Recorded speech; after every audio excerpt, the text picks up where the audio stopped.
ఉపాధ్యాయ కార్మిక సంఘాలన్నీ ఇప్పుడిప్పుడే కాస్త జీవం పోసుకొని జేఏసీ పక్షాన కొన్ని కార్యక్రమాలు చేస్తున్నది. ఆ జేఏసీ నాయకులకు ఒకటే విజ్ఞప్తి, మా పెన్షనర్స్ సమస్యలు అనేవి చాలా సున్నితమైన సమస్యలు. మేము కోరుకునేది మా ఆరోగ్యం కాపాడవలసిన బాధ్యత ప్రభుత్వం మీద ఉంది.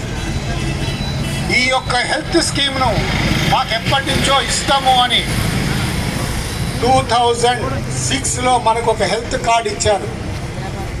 ఆ హెల్త్ కార్డు పరిస్థితి ఏమొచ్చిందంటే 600 కోట్ల రూపాయలు ఈ ప్రభుత్వము, గత ప్రభుత్వము ప్రభుత్వ కార్పొరేట్ హాస్పిటల్స్కు బిల్లు పాస్ చేయక బిల్లులను పెండింగ్లో పెడితే ఇవాళ ఆ హెల్త్ కార్డు దేనికి పనికొస్తుందంటే కేవలం కంటికి పంటికి మాత్రమే పనికొస్తుంది. వేరే ఏ జబ్బుకు కూడా ఆ హెల్త్ కార్డు పనిచేసే పరిస్థితి లేదు. మరి ఆ స్కీమును మేము మీకు చాలా భవ్యమైన స్కీమును ప్రవేశపెడతామని మేనిఫెస్టోలో పెట్టిన వారు ఈరోజు అధికారంలోకి వచ్చిండ్రు. 2 సంవత్సరాల నుంచి తర్జన భర్జనం చేస్తుండ్రు.